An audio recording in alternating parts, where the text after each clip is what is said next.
Hello, Ray Lee with Speedboat Magazine here with another episode of the Boats and Bros podcast. And we are here with my bro, Myrick Coil, and guest bro, world champion racer, Brit Lilly. How's it going, Brit? What's up, everybody? How are you? Good to be here. Good to see you. That's cool, man. I'm glad to have you on here.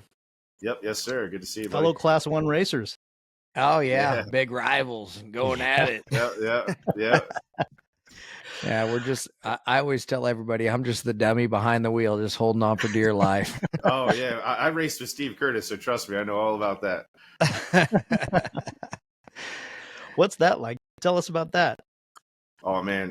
Steve is a fierce competitor, man. He, he's all or nothing all the time. So, I'm like a sponge when I'm with that whole team. It's great. I pick up everything I can, learn everything I can. And, kind of like Myrick just said, you're holding on for dear life sometimes, and you're just the dummy sitting next to him. Yeah. I mean, that's the way that I was talking to somebody yesterday. Actually, it was Saturday, and there was a customer. I was teaching him how to drive a catamaran, and he was just asking a lot of questions. He's drove Baja trucks and all this stuff, but he liked to explain it kind of the way that we do, like take a little bit from everybody and try to find the things that make you who you are. It was a lot of the questions when we had Tim Seabold on here, when we were talking about all the people that he's raced against, and how I thought it was cool when he was talking about how he was racing against these guys that could do better than him, but he had to figure out his own way to do it. And he said he was more of a point A to point B racer rather than a sliding it around the corner kind of guy. And I sometimes I feel that, in the boat, to where, you want to dig it in and get it over with and get to the next point, compared to sliding it through the turn, not knowing what the boat's going to do. So it's wow. I mean, I would say that's something I picked up big time being in Class 1 with, all the telemetry and all the data that all the teams have and stuff like that. Gary Strays knows if I don't have the wheel completely straight when we're going down the straightaway. So, like you can go back and look at all your data and see whether, what turns faster, what is slower, inside, outside, inside, all the way through, which I'd say that definitely helped my my end game as a racer. That's just stuff you're picking up on all the time. Well, that's interesting. So you guys kind of like review films, like almost like in the NFL after the race. Oh yeah, absolutely. All the data gets gone over, and you live track it. So you'll see exactly where you were on the race course. Like sometimes when you start on the outside in the beginning laps, you obviously have to take some wider turns, but by the end of the race, you're seeing where all the hot laps are and what slows you down and what doesn't, and even as a driver, sometimes you might take the right lane, but maybe your throttle man wasn't on the gas enough, or maybe we hit a big bump before we got there, and then he's all, what I mean, all those, the variables change so quickly from one turn to the next. I always love to go back and look at all my the lap times and try to obviously we can review it on the telemetry, but go back and think like, so what was happening then to where we were 2 seconds that lap, and it was like you always either lap traffic or, I remember getting caught up with DF Young in that mess, and then it just slows you down that much. Yeah. It's like, so we use an AIM system in my in the Mod V, and it does plus or minus on each lap on whether it was faster or slower than the lap before. So it's still like right there fresh in your brain. You're like, well, whatever I just didn't work. So what did I do so I don't do it again? Yeah, that's cool. I've talked to Sean Trente about that a couple times. I still haven't went to it. We still use the old Racepack G2X stuff in the super stock boat, but I'd like to get into that AIM stuff. It sounds like it's pretty good to use. Yep, well, Brit, you've been racing the Mod Vs forever, your own LSB Sport Boats, Hurricane and Awesomeness, to great success. And what was it like transitioning into the Class 1 boats? Well, it's totally different on the course. Everything's happening so much faster. The way a rudder boat handles compared to even some of the other number 6 cats that I've been in, totally different. Going into a corner, you put a certain amount of input in the wheel, and then when the throttle man gets on the gas and the boost comes into play, you have to pretty much double that input, or those 2 straight shafts are pushing that boat straight. and you are not going to finish that corner. Like in a V bottom, or even when I race WHM, it's like, the farther through the turn you get towards the apex, less wheel you're putting in. And, in this Huski boat, with that victory, it's just, you're putting more wheel and more wheel the whole time until you're out of the corner. That takes a little while to get used to. But my dad always said, racing's all about, the seat of your pants feel. And, I think that's what you got to go back to your basics. I know what a boat's supposed to feel like and what it's supposed to do. And that's how you got to run it. Yeah. Yeah, I agree. I mean, if you're not comfortable with, going to the turn the way that he's explaining it, you're not going to be fast at all. So it's, go ahead. I was going to ask you, so I don't know how you feel, but I swear the harder Steve slams that thing into the corner, the better off I am. Yeah. When, so the way that I think of it, and it's really helped me out with, because I was never really an outboard cat guy as far as boat racing until just a couple of years ago in the stock class, and they're similar, but you got to think of the fact that the skag is like this big, and the boat's only 4,900 pounds, or it used to be 4,400 pounds. If the keel isn't in, or and the keel being what I think of is in front of me, the two sponsons, it just pushes right through the turn. I mean, literally, you could just keep putting wheel into it, and it's like, man, until you bring the trim in, bud, we're not gonna go around this corner. Yeah. And it's like a balancing act. Once you get that keel in, I mean, give me full throttle and I'll whip it around this turn. But until that keel gets, or the inside keel or inside sponson gets in the water, and I feel that same exact thing in the rudder boat, because as when we were starting off in the year, obviously we're more worried about water pressure and just getting through the race, compared to in the end, we're worried about, now we can make it through the race. Let's be more competitive. And what we had learned, especially in Sheboygan, is like, just tighten me up more so we can, rip it through the turn like we do the Super Cat.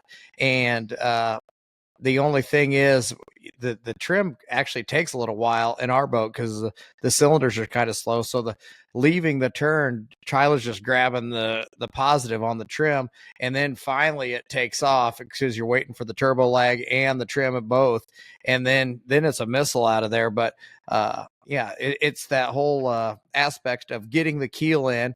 I'm not a snowmobiler, but a lot of snowmobile guys have told me that the way that I describe it, it seems like when you transfer your weight forward on a snowmobile to get your ski in. I always think of it, because I like to ski. It's not like I do it every day. Don't think I'm great at it, but I can feel the weight transfer on a slalom ski, like when you're cutting in and out. And it's like, it doesn't take much weight transfer. And then once you get that edge in, that thing will, take off where you want it to go. But that's kind of the way that I feel about it.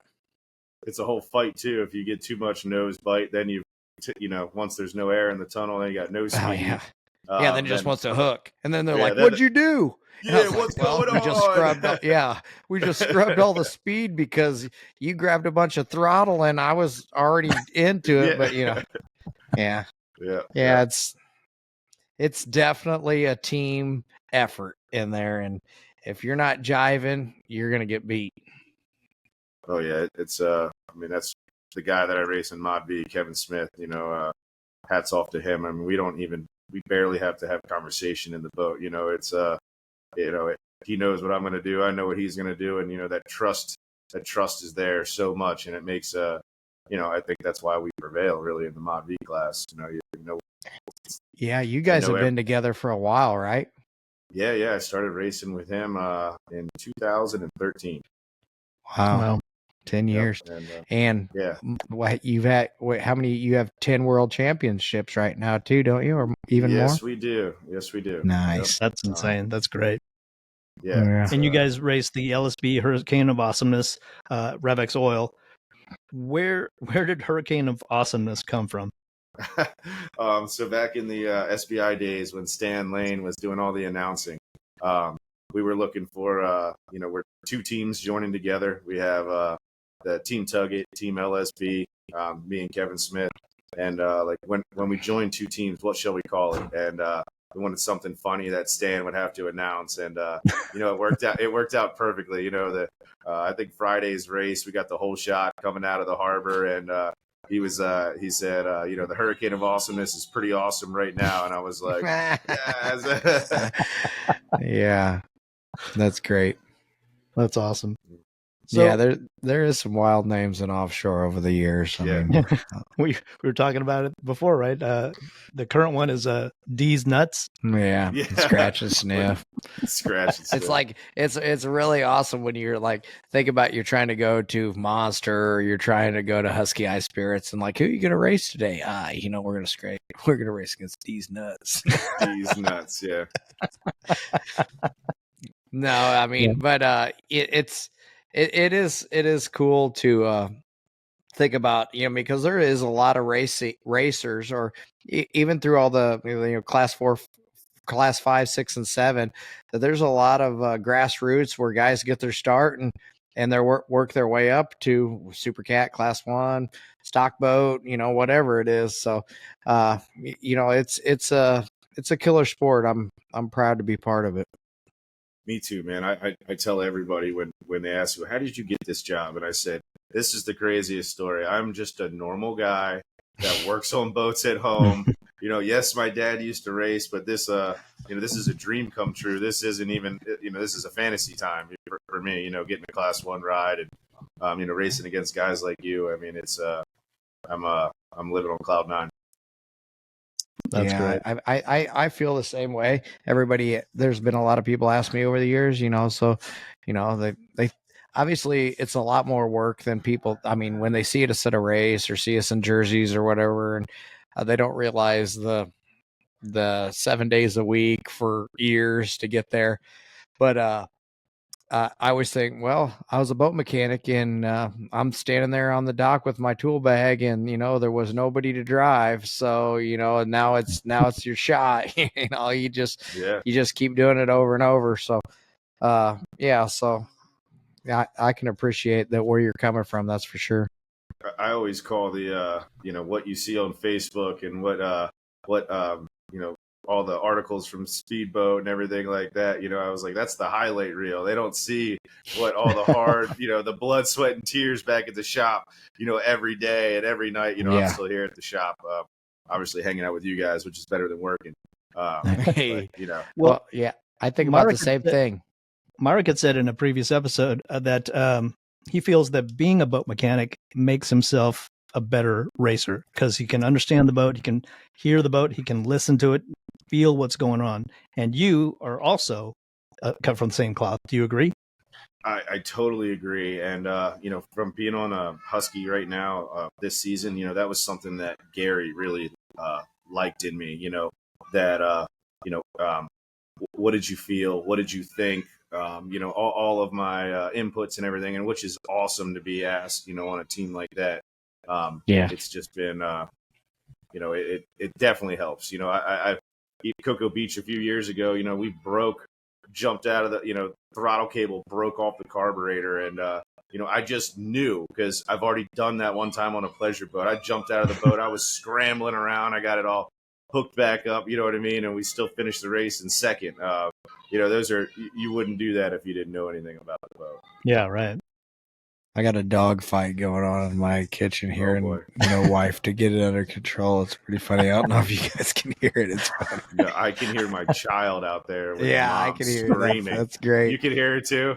Yeah, well, not much. I mean, I'm so used to it. Before long, the football practice is going to be over and the door's going to bust in. It's going to be all chaos. But that's what people can get the real lives of a boat racer. Freaking dogs fighting and kids. And not the highlight reel. Yeah, not the highlight reel. They get the shit show.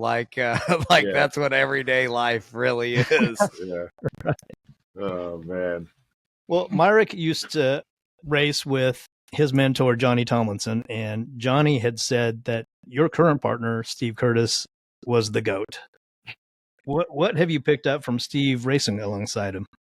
I mean, anything that I can, honestly. So, like I said before, Steve is such a fierce competitor. never gives up, runs the boat. It doesn't matter whether we're settled in third place, second place, first place. We're pushing as hard as we can. He calls it making everybody else on the race course honest. It's that's a cool way of explaining it. Yeah, and it's just it doesn't matter. His mind is only on racing. It doesn't matter whether you're at the bar and it's midnight or if it's 4:45 the morning of the race. He's already thinking about it. He's already watched all your data. He's watched all the race videos. He knows what he's doing before we get there. And I think that only comes with years and years and years of experience. Yeah. I've never raced with Johnny. I hope one day. Yeah, I mean, what you're explaining makes it feel, very similar. So our mentors are, the GOATs, in my opinion. So, they were like, I think we were talking about, Steve's first race was in 85 and Johnny's first race was in 86. And what year were you born, Britt? 86. 77 for me, so I'm quite a bit older. But for all those guys being out there, and when we're in grade school or not even born, and they were already absorbing this information from their mentors and then passing it on down the line, which they don't even have to know that they're doing it. They just have to have a simple conversation, and you're like, oh yeah, I get it. Yeah, I'll take that to take that to heart, because that makes a lot of sense. Yeah, you're gonna write that one down. yeah, exactly. Yeah. It's Johnny always does. He has a thing that he'll always do notes of the day. Then when he gets back to his office, he'll do notes. And I'm like, man, one day I want to get my hands on that. How cool would that be? You know, like we ran a 33 in testing. It was a little short. We ran a 34 and it was just right. Day of race, everything changed. We ran a 32. We were too big, it's that kind of stuff. Yeah. And it was like, how freaking cool would that be to have? Because I know he does it every time, because he'll call me on that when we were racing all the time together, and Supercat mostly. And he would kind of review it with me on Monday morning when he was taking his notes down, and just to make sure he got his notes right. But pretty neat deal. And Tyler is the same way. I mean, but now with the technology, with your phone basically being that technology, and him being what I call Mr. Spreadsheet or Mr. Info Geek, which, sometimes at the time you're thinking, oh man, put your phone away. But then we go back to St. Pete a year later, and I was like, man, so what do we do on that? What do we do in testing? He'll tell me exactly what we did. And oh man, I really feel really comfortable about this setup now, because you feel the same things, especially if the race course is the same. And, a lot of those inland, like bay races, the conditions can't change that much, because it's not, out in the big water. It's out in pretty much a controlled area because of being in the bay and not out in the ocean. So pretty cool. How did you get hooked up with Johnny racing?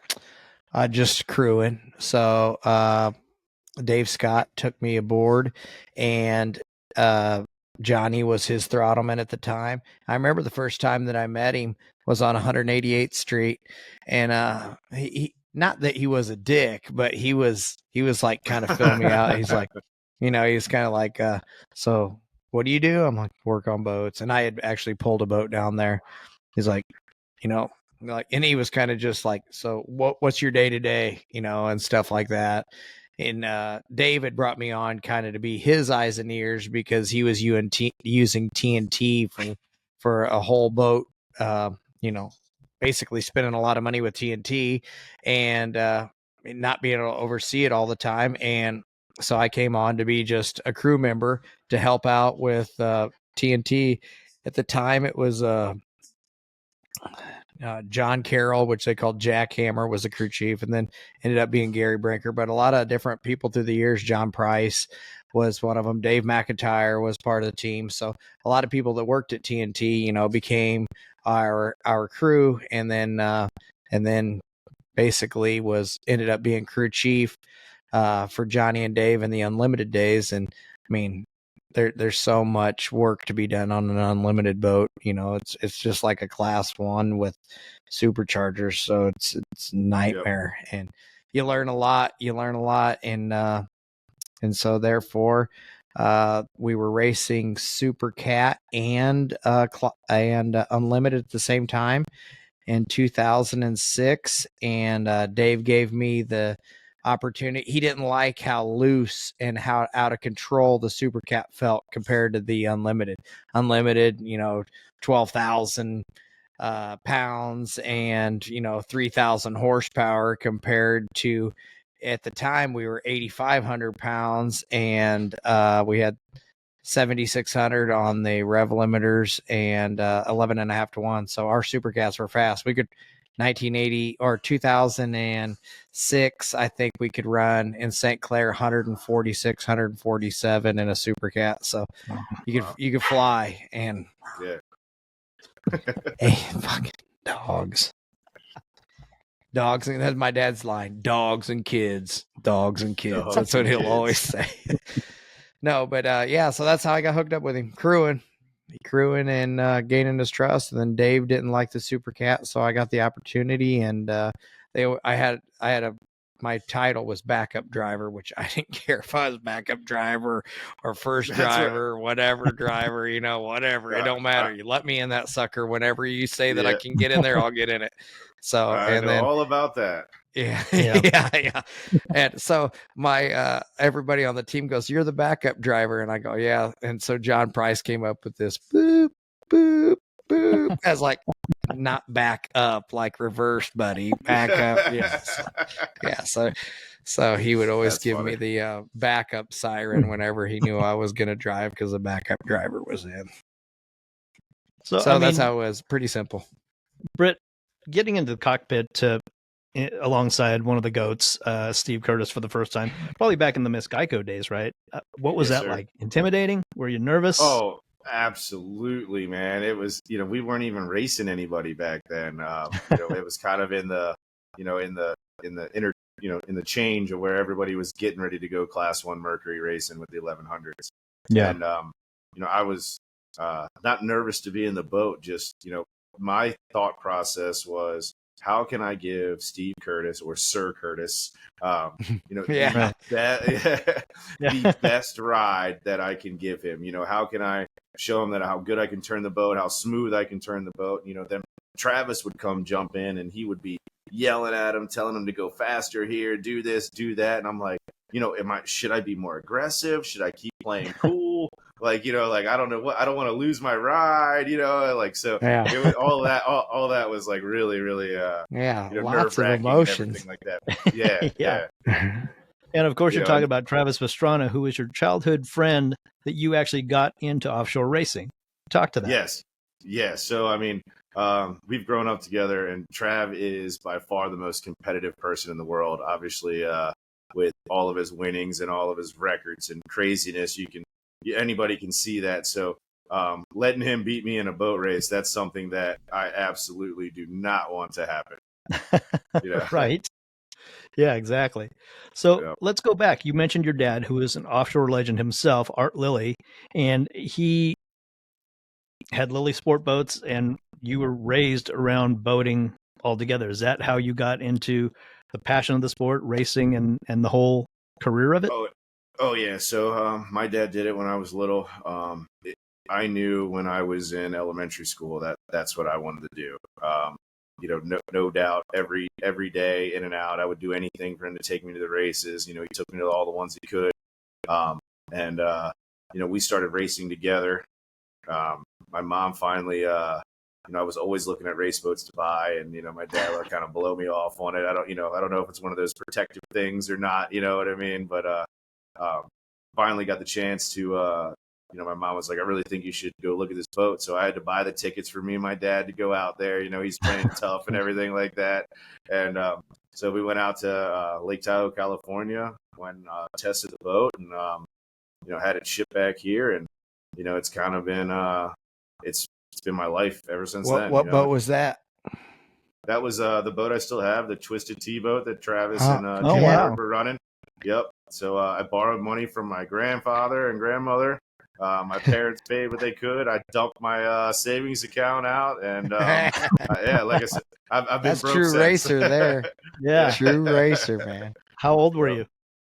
I was 23 years old. Nice. Yeah. That's cool. That's a big Yep. purchase. I mean, any boat at 23, let alone a race boat that you're going to go Yeah. try to tear up every race. Yep, exactly. So luckily we have the shop here, and at work, I thought I knew what work was before then. Well, now you do work all day, and then you work on the race boat. So Yeah, it's it doesn't come easy, and I wouldn't change anything. that's cool. Yeah, that's When what you I say tell here- everybody too. Yeah. When you say here, it's Lilly Sport Boats in Maryland, right? Yep. Arnold, Maryland. What do you guys do Lilly there? Sport Boats. Anything you can imagine. We service all the performance boats in the area. We do all the mechanical work. We do all the fiberglass paint work. Like full one-stop shop. Anything you need, we do it. That's cool. You and I were speaking earlier. You went for an unexpected swim today. Oh yeah, Myrick really liked this one. So me and my mechanic went to the ramp today and testing a Spectre Cat with some 300s on it, and I lifted the engine hatch up with the tool bag on it, and tool bag went down in the water, and about luckily it was only about 9 feet of water, so I was swimming in my boxers at the ramp today while he's videotaping Nice. me. That I've video done you that. can't have, Ray. Yeah, I was that's just going to ask funny. that. That's funny. Did you find everything or most of it? Yeah, look, the whole bag was zipped up. Look, it's one of those nice. backpack tool bags. I dove down there, tied a dock line to it, and I was like, raise it up. Yeah, I've done the old I forget. Oh, last time I did it, it was just down the ramp and my quarter drive set went flying and I had to fish it out with a magnet, and we found everything, but just by chance, it was a good magnet. Yeah, That's funny. Get lucky. I was wondering at the lake, it could be so deep, man, you never find nothing. Yeah, it's just happened to be right there on the ramp, and you heard it happen, and you're like, oh shit, I know exactly what that was. And then it's like, hey, grab a magnet, because obviously it was not hot, or I'd have been right in, but since it was cold, we were fishing with the magnet. My guy Zach was walking down the dock, and he was like, no, the tool bag. Bloop, bloop, bloop, splash. Yeah, like slow motion. Yep. So the Class 1 season has just ended, and you guys have done very well, respectively. Brit, you and Huski Ice Spritz and Steve Curtis finished in second, and Myrick in the Monster Energy MCon finished fourth in your first season. Very commendable.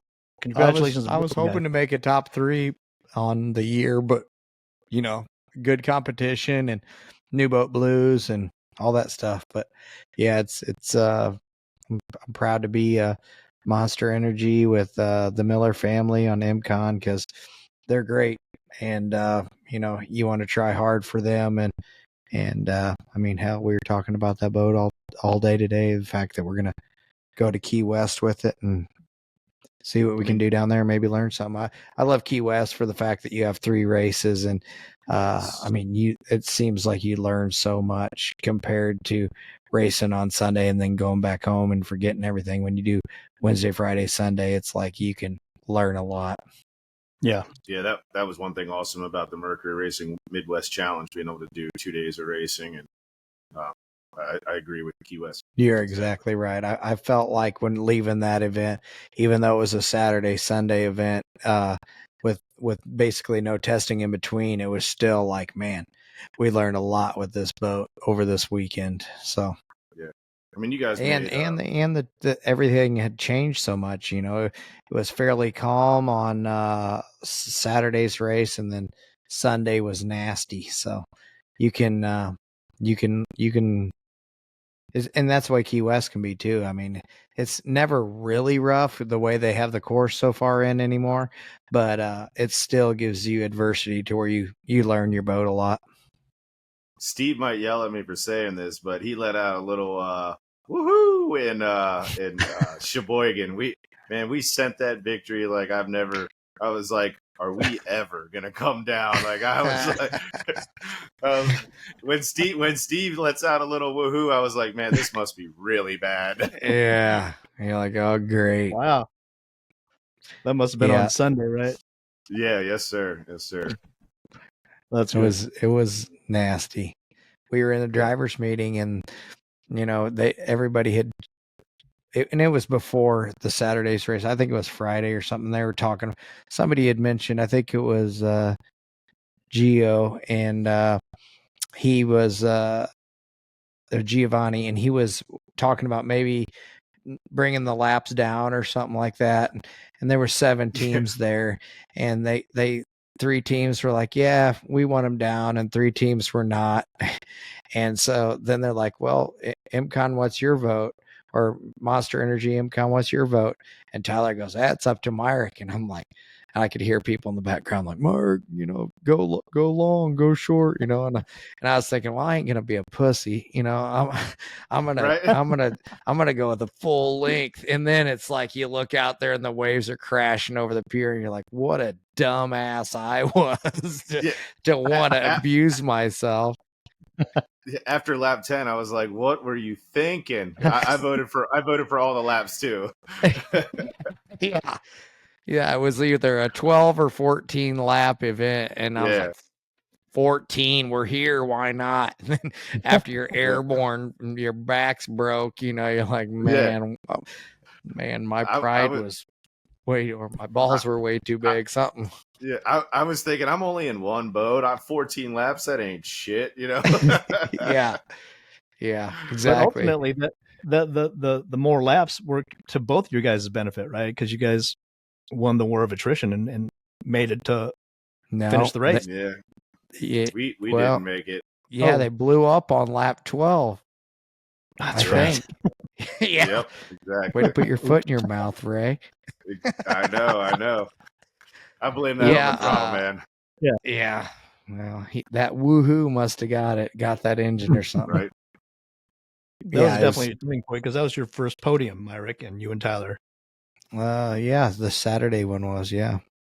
Very cool. I mean, it's and to do it there, where the Mercury had put on the event with all the tents and all the fans and all this, it was a really cool setup. And especially with basically the straightaway that's along the beach coming right at these tents. Because when I came out of the far turn, which Brit did the same thing, I would pick those white tents and aim right at them coming down that straightaway, and knowing that that's going to set you up a little left going into this right-hander, and to actually, be able to race in front of all these people. And it's crazy when you race up north and things like that, to where how many people that are on shore get it a little bit more, whether they're, motorheads, or whether they, it was a Mercury event. Maybe they, have been to other races or things like that, and they're jacked. So it's always cool to do good. I mean, one of my first victories was St. Clair, Michigan, and I always remember thinking, it was really cool, because everybody really gave you kudos, and came up and talked to you afterwards and stuff like that. It was neat.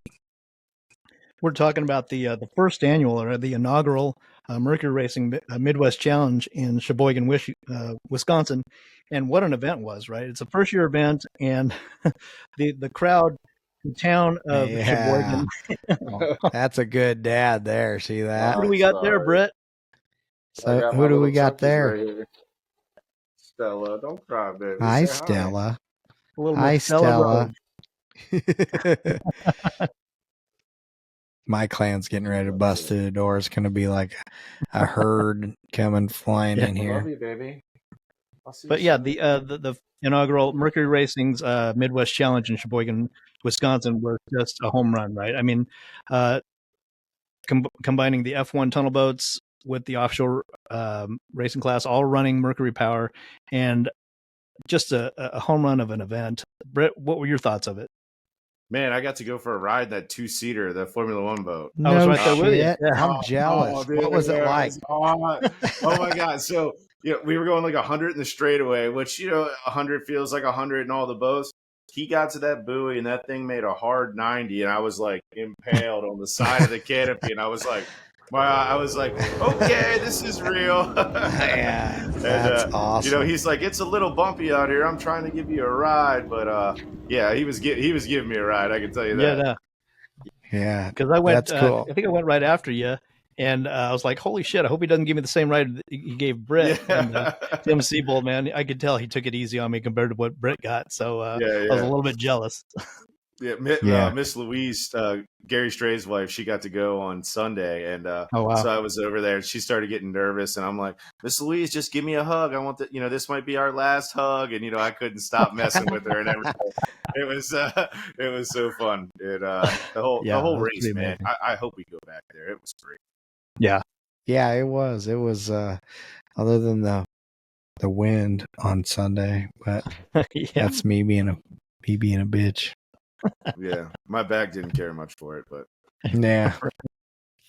I tell you what, stock boat, I was like, what are we doing? We got last, or we didn't get last, but it felt like we got last. And it was my worst stock race ever. And I don't know why. Missed the setup, or yeah, that's the only thing that I'd come up with. I mean, I was back at the shop doing compression checks, and like, man, what did we do so wrong that we were that far off? And I went back and watched the video, and them victory boats were on their side coming in. I mean, just like I'm surprised there wasn't a bunch of rollovers. I know I mean, I was impressed with all those guys. I was not impressed with myself. My boss wasn't impressed with me, but sometimes you take a lick, and we got a podium in St. Pete with the stock boat. Sean got first, and then Jackhammer second, and then some of the performance fast diesel boats. So kind of redeemed ourselves a little bit, put us back up on a podium. But going into next race here in Clearwater, the way they used to invert the field, but now it's just finishing order of the last race. So we get to finish third in Clearwater. So predominantly, or the last couple times I've been there, it's been kind of calm. So, and our boat's fast, so hopefully we can do good in Clearwater. How do you feel about that for this year? Winter going to the inside over and over. I get other people's perspectives about inverting the field, but I think it's the right way. I mean, I like for the guys that I like the idea that it makes it more of a race with the guys that aren't as fast. But, you look at F1, and the guy that gets pole is the guy, sometimes the guys that work the hardest. So do you want to penalize the guy that doesn't work the hardest, or do you want to, give the guy praise that gets the pole? So I like it. I think it's safer because when the faster boats are on the outside, and it's hard to judge what lane you're in when you're in. Sometimes there's up to 15 boats in that class. So you're in lane 10, and you're faster than the 10 boats on the inside of you, and you're trying to anticipate that 100 foot off the buoy, and you go to lane 6 or lane 5, and everybody jumbles up into turn 1. And you're like, man, it's hard to judge 100 feet off a buoy when, you're in the lead, so I don't know. I think if I was voting on it, maybe if I was in the back of the pack all the time, like I was in Sheboygan, I would be like, yeah, we're inverting the field. But if, luckily I'm in the front of the pack a lot of the time, so I'd rather be the regular new APPA rule that came into effect in the off season. Yeah, I've been on Super both Cat. sides. They still do Super Cat. We still draw cards or draw chips, which I don't know. That's just gambling. So I don't know. Yeah. I like the time trials in class 1. gives you an idea on how good you are or how bad you are. So I've went to bed a lot of times on Saturday nights after a class 1 and I'm 16 seconds off the lead. And I'm like, oh man, this is going to be a long day on Sunday, you know? Yeah. You're like, man, where's the 16 seconds going to come from? I think you run the boat a lot differently in the qualifying too. Cause at the point of, I'm a buoy to buoy kind of driver. You know what I mean? If I could drive the boat through the buoy, I would. I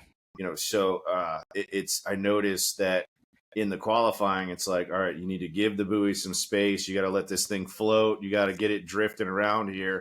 And there's a whole, there's a whole technique to qualifying first, I believe, that doesn't go along with the technique to win a race. Correct. I agree with you totally. And, whether it's funny to me, I always think that my first lap's going to be the fastest lap because you can set up for the start buoy a little bit different compared to going pin to pin. And it usually is like the second lap is always the fast one's what it seems like. Yeah, agreed. So you guys have 2 races left, be it Clearwater and then Key West. Britt, what are your plans for each race? So Clearwater, in the Mod V class, we actually have a $50,000 purse for the winner. I was sitting number 1 in that in St. Pete. We broke a coil wire and kind of took me. I'm still in first place in points, but only sitting 6 points ahead to Steve Miklos in the Sunprint boat. So. I'm in a have to win kind of thing. And, I'm starting now in lane 6 and not in lane 1. So I've got my work cut out. The only thing that I can think of that makes any sense is I need to get through turn 1 successfully without crashing. And I need to be able to get by the other boats in a timely fashion. I'm thinking I need to be in second place by lap 3 or 4, or Miklos in first place is going to pull too big of a gap that I won't be able to catch up. And that's all saying that everything works out perfectly, So, that's hitting the setup, that's hitting everything, Who's going to be in the cockpit with you? Kevin Smith, my man, Kevin. Nice. So I'm excited. He's returning. Yep. So, brought him out of retirement for St. Pete for me, and, I told him, I was like, dude, we got some unfinished business. You got to come to Clearwater. So awesome. That is cool. I mean, I love the fact that, it's close and that you have to think about it, how you're going to do, and knowing that you're finishing and starting in 6th and hoping to get around them in turn 1 and all that. That's what the racing's all about, Yeah, it's hey, $50,000 purse doesn't hurt either. That'd be nice. Winner take all. Yeah. That winner take all. Yeah. Second place is 25 and third is 15. Nice. But I spent that 50 before I started the season, so I got my eyes on the prize. Yeah. So that's the Mod V. Throw it in the hole. Bring on another 1,000. Yeah, it's the my dad always bring said on another 1,000. Yeah, my dad always says, "Don't bring it back without a checkered flag or running." You got 2 options: you can break it, you can wreck it, or bring it back with a flag. So that's hilarious. I was a crew member in. It would have been probably 2004 or 2005 when we were in St. Clair, Michigan, and we were on the street having some beers after work, and I had met Steve a few times, and he signed my jersey right on the chest. It says Steve Curtis, and of my my Bud's Bacardi Silver jersey, it says Steve Curtis Winter Swim. Winter Swim. That's awesome. Winter Swim. That's awesome. I'm like, oh man, that's a classic. Great. Yeah. And 20 years or however many years later, 17 years later, we're racing against each other. So pretty cool. How awesome is that? That's great. So, Britt, I mean, your longtime sponsor, Rev X Oil, is still with you. Yeah, I've been with Rev X since 2014. Yeah. And, Dan Wilson and those guys over there, they're pretty awesome. And so you had said that you credit them and their product for keeping your boat together during the races for as hard as you run it. Straight up, man. We still run a Bravo outdrive, IMCO SC actually. It's based off of a Mercury Bravo, but without all of their great gear lubes and all their engine additives, I definitely wouldn't be where I was today, and especially with all the support and everything. They're fantastic. The gear lube and all that stuff, all their oil products. That was actually something we used at the shop before the sponsorship came. So I'm a longtime believer, and it's something that I hope to keep the tradition rolling. With Rev X Oil, has been on top for a long time now. Yeah. What is the product that you use in the? I know it's Rev X, but what do you call it that you use in the outdrive? So, the outdrive is it's Rev X. It's called Drive H. It's their Drive high performance gear lube. Yeah, it's their high performance gear lube. I once explained to someone, like, how do you explain the oil? I said, well, I can explain it in two ways. One time I had to rebuild one of my Bravo outdrives in the parking lot of Key West. So the old gear set that was all worn out and crap, I wrapped up in a microfiber rag and I put it in a Ziploc bag and I threw it in my toolbox. About a month later when I got home, Dan Wilson asked me to send it to him to use as a display model. Well, when I took it out of the bag and unwrapped the microfiber, I noticed that it was all the gears were still covered in oil. So the cushion and the protection that it provides, it's real. If it can sit on a microfiber and still be attached to a steel gear a month later, that says something, and then being in a Bravo like that, it's basically wet sump. It's not like there's an oil pump that's delivering this fluid to each gear, like in a number 6 or in a SCX drive or something like that, or SCS drive. So whenever it stays on there, they're rated for 600 horsepower, and all of us have 700 horsepower. So imagine that. Yeah. Yeah. And then the oil additive for the engine, besides physically pouring it in the motor and watching it make 8 horsepower on a 650 horsepower motor, right there in front of my face. I've also, I'm sure, just like you, Myrick, I've had plenty of accidents where I've torched motors from shooting belts off or doing something wrong in a rush or whatever, things that we don't talk about as mechanics, but that it has it has protected it has protected my motor and allowed me to not miss big races like Key West and stuff like that, where the parts are rebuildable instead of having to be replaced. It's undescribable what it really does for a motor. Yeah. And they've helped take you to 10 world championships. Absolutely. They've been on board since the beginning, and like I said, Dan and his brother Andy, they come to all the races. His mom Judy comes too. She's one of the biggest fans, and it's family business, and fits right in with my whole company and the way that we run things at the race site. You know what I mean? It's all of us have all of our family there. We all want to win races on Sunday. We want to have a good time on Saturday, and we want to go talk about it on Monday. So right, that's right. Myrick, I don't know if you've ever seen Dan or Andy Wilson, but they are huge. I would love to see them in the cockpit of your Hurricane of Awesomeness boat.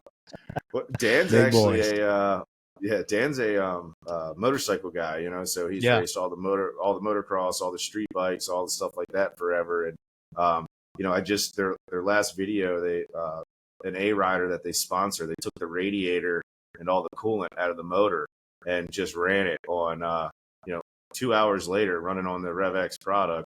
The motor never blew up, no radiator, no nothing, just air cooling the motor. So it's the things they do. They ran a Bravo with no gear lube. They filled it up with Rev X, drained it, and ran it with no gear lube in it for they get bored. It doesn't blow up after an hour and stuff. It's like but bring it to the race boat. Let me show you how to break it. But, it's an amazing product. Yeah, that's cool. Well, speaking of that, let's see all the flags that you've accumulated. Oh, we do have a couple flags up here. That's awesome. Very cool. It's hilarious. Yeah, make a boat cover out of them. I know, for right? sure. That'll look sweet, though, wouldn't it? Hell yeah! Heck yeah! Well, and few years ago in Key West, Brett, I was lucky enough to be right there when you won the world championship, and you brought your dad on stage with you, along with your wife and your daughter. And what an amazing moment! What did that mean to you? Having my dad there meant the world. This is boat racing and everything's been, in the shop is such a big part of his life that, unfortunately is starting to be less and less for him, not being able to come into work. And it's so difficult to get him to all the races. But, there's one thing that he loves, and that's watching me win. It's, that year that you're talking about, that was Kevin Smith's first time winning in Key West. That was huge. My dad was there to see that. Him and Kevin are like buddy. You know what I mean? They get it. They have the same mentality. They're both Wildcats. So, being there with him, and I actually was racing WHM as well, and he got to see us take a victory in WHM. I've seen pictures. He was standing on top of his wheelchair with his arms up in the air. It's just badass. There's memories of a lifetime. And, exactly. I'm so glad I got to spend them with them. And, I don't know what I'll do when he's not here. It's, it'll be a tough day and a sad day. That's for sure. Yeah. Well, he went from being your mentor, your hero, and now he's your biggest fan, right? Yeah. He's, I tell you, man, if you're at the race site and we're winning, you're going to see a big smile on his face. That's for sure. Yeah. And he also likes to chew your out. He also likes to chew your out. He's the first one to call if we don't win. What happened? And he needs to know all the details. That's great. Yeah. That's great. That's awesome. Well, both you guys. Dad. Yeah, for sure. Sir. Speaking of that, both of you guys are proud dads and united as family man. And whenever we go around the pits and visit you guys, it's always Myrick, you and your crew of the little ones, the little Coils and Missy and Brit, you and Amanda and Stella, and it's just a family vibe going around you guys. I'm always jealous at the races because Brit has the kiddie pool and everybody's laying in the kiddie pool in the pits, and I feel left out, I guess. Hey, man, you're allowed to come by anytime, buddy. That's hilarious. Me and Myrick have the same breakfast ideas, I guess. We in Michigan City, we ended up at the same diner with all the kids every morning. Yeah. We're leaving town. Yeah. They're strolling through right now. I mean, they got their blankets in tow, ready to go to bed. Got school in the morning. Yeah. Stand back here, kids. You can stand anywhere. We're just talking about you guys. Yeah. There's Kennedy. Hey. Preston. What's up? Little guy down here. You say hi to Britt. Hi. What's going on? Hello. Jackson. Yeah. And then It's Mama Bear back there. Mama Bear back there growling at him. Yeah, I think my wife had to take Stella home. She was not happy that she wasn't able to sit on Dad's lap. Yeah. Well, she was a pretty happy camper in Sheboygan. You got her the SpongeBob room. Yes, man. I saw those pictures. That was epic. Man, I walked in. I was like, "Is this for my daughter or is this for me? Because this is awesome." Yeah. Yeah, and I understand, like, when you guys go pleasure boating, she becomes the throttle person. Oh, absolutely. She's the throttle woman. That's great. If you move her hands off the throttle, she just holds the shifters wide open. So she's got, she's that's great. I don't argue with her. Yeah, Sunday fun days. She turned 3 in August, so she's, wow. She's getting growing up already. Yeah. Well, obviously she's taking the throttles from you. Yeah, right. Yeah. Right. Won't be long. He'll be sitting in the passenger seat. She'll be doing it all. It's how it is in my boat. It's how it is in my boat anymore. My, I guess he's 14. He'll be 15 next week. He's already talking boat race and all this stuff. Preston, right? I pretty much just sit in the passenger seat and let him do it all. Does it make you nervous thinking about it, or are you pumped to get him in a boat? I'm nervous about it. I don't know. I just want him to. I know how. If I was 15 in a boat, it probably wouldn't have been pretty. Just because I was a wild man. I actually didn't, get to start racing until I was in my mid-20s. And I just think about, it's probably better off because it's just I had no fear when I was a teenager and, in my early 20s to where, you start having more responsibilities and not as I don't know, you're just a little calmer. And I think that'll about a lot of boat racers. There are some young ones, but most of the throttle men and guys like that are mentoring everybody are a little bit older. And the reason that they're there is because they take care of people's equipment and they keep the boat upright. I mean, because if you went out there and just wadded it up and turned one every time, nobody's going to want to do it with you, and it's a team sport. It's one thing if you're on a dirt bike by yourself and you go out and crash it, they go, way to go, dumbass. But you got somebody else in the boat with you, you gotta, watch out for them also. And so yeah, I'm a little hesitant, but I watch him and critique everything that he does. And, I think that he'll be good at it one day. But yeah, growing up with like my dad was as good as you are and all that stuff. He's a throttle man like Tyler, but the pressure that I think that it puts on somebody. For me, I felt like I was expected to do well and expected to win, and it was a even bigger heartbreak in the beginning of all of this when not winning every race you go out, and I wanting to be as good as my dad, I think made me who I am today. By I work on the boat 7 days a week, all night long, to go out there on race day and show everybody that I can be as good as my dad. Yeah, gave you drive, but yep. Yeah, that's wild. My dad can barely drive a boat. My mom will tell you that too. My dad swears that he can't drive, but you don't become a badass throttle man without knowing how to drive. You know what I mean? Yeah, exactly. Yeah. That's Brit, funny. Does that thought still run through your head each time you get into a race boat? Now, with the condition that my dad's in, one thing that runs through my head is, like I need to get this win for him. I think that does apply a little bit extra pressure, but I've kind of, over the years, I've gotten used to the pressure and what everybody expects out of me. But, now I really want to be able to come home. If he's not there, if he's there, I want him to see it. If he's not there, I want to come home. I want to show him the flag. I want to talk to him about it. I want to go over everything that we did and, all the oh shit moments and all the, man, you should have seen what happened when we went into turn one, Dad. It was a disaster, and, all the stuff like that. He still, he still lives. Yeah, he still lives, breathes all this stuff, and through you, which is awesome. Yep, that's so cool. And if you weren't there to do that, he wouldn't have as much to be excited about. That's awesome. Yeah, I think of it as the way as I always like to go as the underdog to a race or whatever. But once you're good enough, long enough, you can't be the underdog anymore. And so at that point, you put the pressure on yourself to be up front. And I don't know. I feel exactly the way Brit does. I don't think you have any days of being the underdog anymore, top dog. Well, not anymore. Not with Tyler.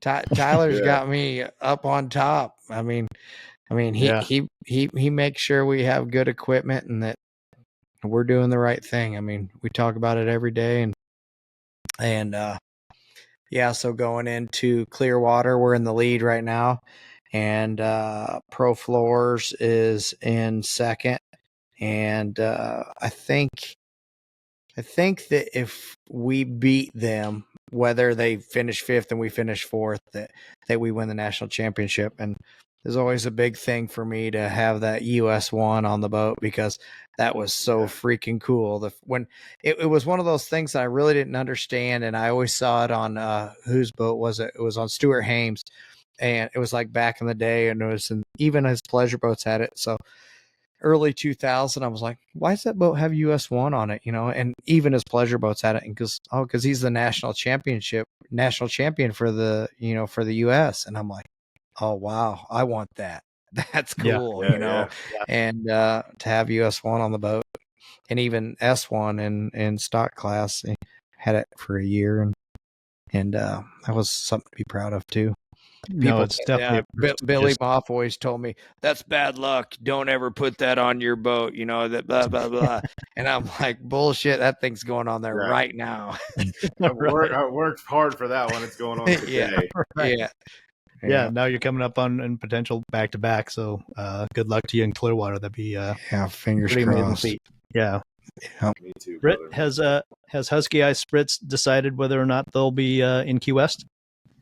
I don't know what I'm allowed to talk about there. I know a couple of decisions have been made, but I don't know what they want me to say. To be continued. Right. Yeah. Wait and find out. So that's the way I always like to do it too. I mean, like I said, I don't know. Let the people that matter make the call. Yeah. Well, it's not my call. If it was up to me, we'd be there 100%. Yeah. It was the time of my life last year, and I feel like I owe 222 and everybody else a little redemption for not doing as good of a season as we could have done. And we fought a lot of gremlins that just unneeded stuff, heartbreak stuff that like trim ram or steering rams going bad, and stuff, stuff that doesn't break. Yeah, and it just kind of things that wore, as the steering was going out, I was questioning how I was like, am I losing a step? Am I not driving this boat properly? Like I can drive anything. Yourself. What's going on? And, like little things like that. And if Sheboygan was my last race and this season, that sucks. I really hope to be in Key West, but that's for them to decide. But if they don't, you'll be there in the Mod V, correct? Absolutely. Yep. There you go. So, yep. You gotta get him out of that thing. Yeah. Back with the boys. That's right. Yep. Well, awesome. I think they call us the bull riders of the offshore powerboat racing when you're in that. I love watching your guys' onboard. The ones of, I think it's you and Trav, like, and the one where you're going around the corners, like, what was that?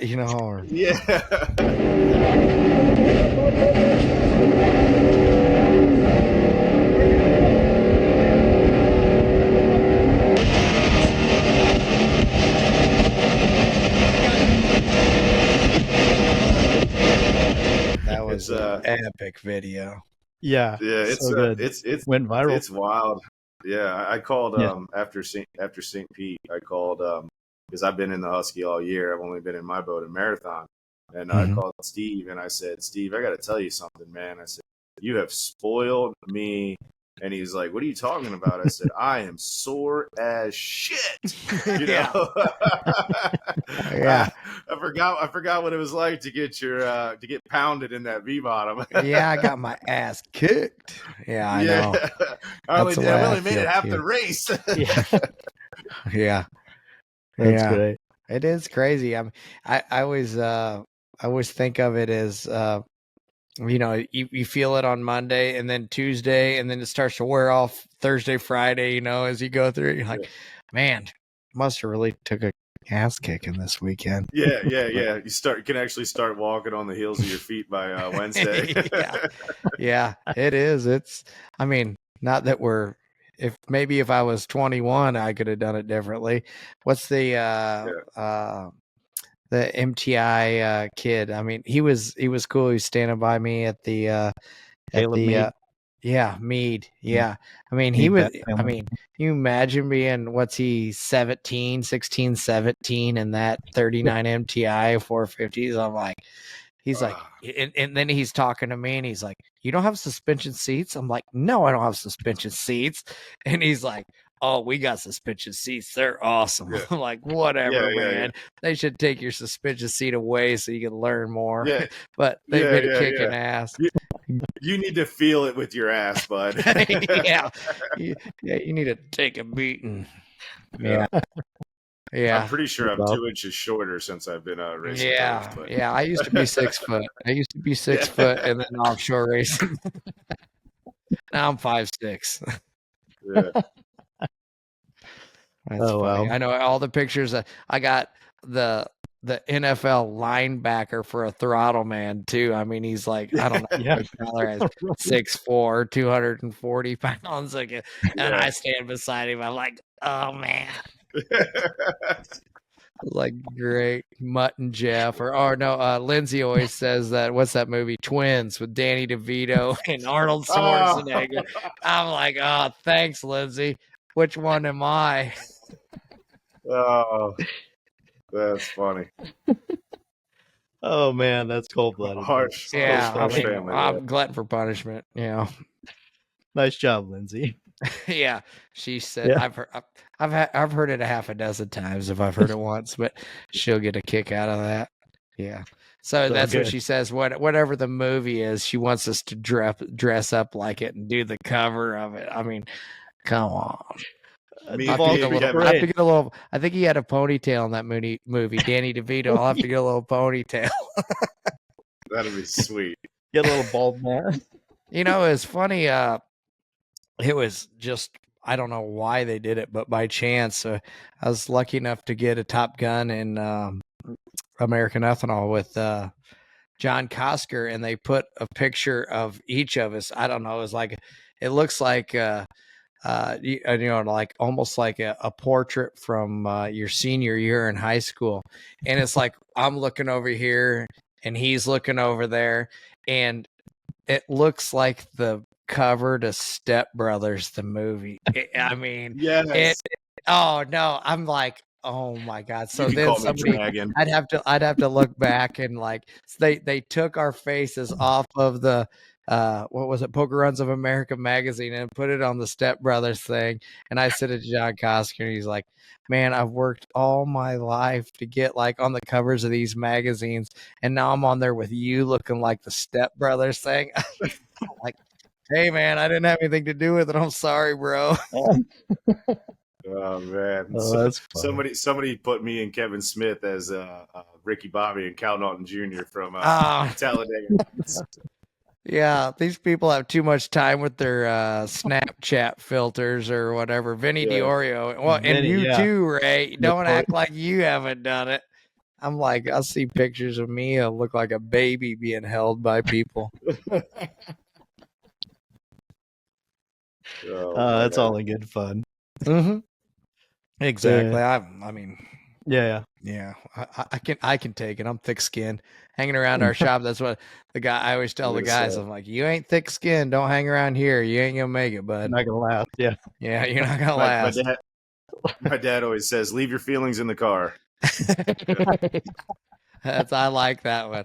That's like a good that one. Yeah. Yeah. Well, it's awesome talking with you guys. It's so funny. Actually, not funny, but it's cool to see how similar the two of you are, being, Class 1 drivers and yet, friends Boat and mechanics. boat mechanic and just winners and it's cool hearing you guys have similar stories. So, Brit, thank you so much for joining us. This has been another episode of the Boats and Bros podcast. This episode with 10-time world champion Brit Lilly and my bro Myrick Coil as they go into Clearwater and Key West to close out the offshore racing season. Good luck to you guys coming up, and look forward to catching up with you guys in the pits. So thanks a lot, Brit. Good job. Thanks, Brit. Thank you guys. Appreciate you guys so much. Thank you. You guys be sure to watch, like, rate, share, and subscribe, and stay tuned for the next episode of the Boats and Pros podcast. Ray Lee with Speedboat Magazine. Thank you, guys. This podcast is powered by Speedboat Magazine. Subscribe now at speedboat.com for 9 power-packed current issues a year direct to your mailbox.